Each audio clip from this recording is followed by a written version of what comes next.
उत्पत्ति 2। जो आकाश और पृथ्वी और उनकी सारी सेना का बनाना समाप्त हो गया, और परमेश्वर ने अपना काम जिसे वह करता था 7वें दिन समाप्त किया, और उसने अपने किए हुए सारे काम से 7वें दिन विश्राम किया। और परमेश्वर ने 7वें दिन को आशीष दी और पवित्र ठहराया, क्योंकि उसमें उसने अपनी सृष्टि की रचना के सारे काम से विश्राम लिया। आकाश और पृथ्वी की उत्पत्ति का वृत्तांत यह है कि जब वे उत्पन्न हुए, अर्थात जिस दिन यहोवा परमेश्वर ने पृथ्वी और आकाश को बनाया, तब मैदान का कोई पौधा भूमि पर न था और न मैदान का कोई छोटा पेड़ उगा था, क्योंकि यहोवा परमेश्वर ने पृथ्वी पर जल नहीं बरसाया था और भूमि पर खेती करने के लिए मनुष्य भी नहीं था।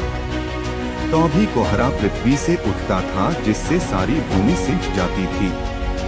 और यहोवा परमेश्वर ने आदम को भूमि की मिट्टी से रचा और उसके नथनों में जीवन का श्वास फूंक दिया, और आदम जीवता प्राणी बन गया।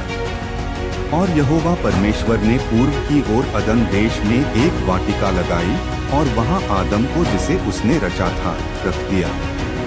और यहोवा परमेश्वर ने भूमि से सब भांति के वृक्ष जो देखने में मनोहर और जिनके फल खाने में अच्छे हैं उगाए, और वाटिका के बीच में जीवन के वृक्ष को और भले या बुरे के ज्ञान के वृक्ष को भी लगाया।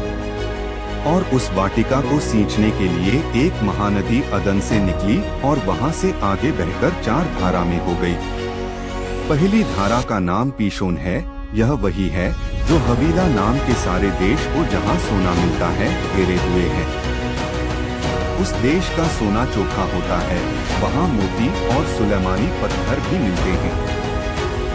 और दूसरी नदी का नाम गीहोन है।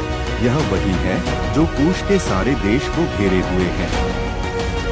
और तीसरी नदी का नाम हिद्देकेल है।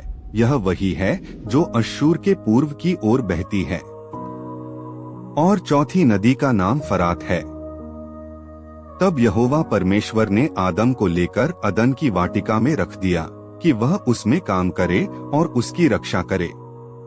तब यहोवा परमेश्वर ने आदम को यह आज्ञा दी कि तू वाटिका के सब वृक्षों का फल बिना खटके खा सकता है, पर भले या बुरे के ज्ञान का जो वृक्ष है, उसका फल तू कभी न खाना, क्योंकि जिस दिन तू उसका फल खाए उसी दिन अवश्य मर जाएगा। फिर यहोवा परमेश्वर ने कहा, आदम का अकेला रहना अच्छा नहीं, मैं उसके लिए एक ऐसा सहायक बनाऊंगा जो उससे मेल खाए। और यहोवा परमेश्वर भूमि में से सब जाति के बनैले पशुओं और आकाश के सब भांति के पक्षियों को रचकर आदम के पास ले आया कि देखें कि वह उनका क्या क्या नाम रखता है। और जिस जिस जीवित प्राणी का जो जो नाम आदम ने रखा, वही उसका नाम हो गया।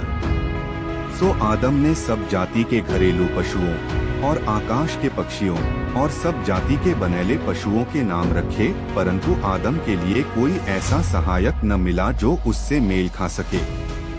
तब यहोवा परमेश्वर ने आदम को भारी नींद में डाल दिया, और जब वह सो गया तब उसने उसकी एक पसली निकालकर उसकी संती मांस भर दिया। और यहोवा परमेश्वर ने उस पसली को जो उसने आदम में से निकाली थी, स्त्री बना दिया और उसको आदम के पास ले आया। और आदम ने कहा, अब यह मेरी हड्डियों में की हड्डी और मेरे मांस में का मांस है, सो इसका नाम नारी होगा, क्योंकि यह नर में से निकाली गई है। इस कारण पुरुष अपने माता पिता को छोड़कर अपनी पत्नी से मिला रहेगा और वे एक तन बने रहेंगे। और आदम और उसकी पत्नी दोनों नंगे थे, पर लजाते न थे।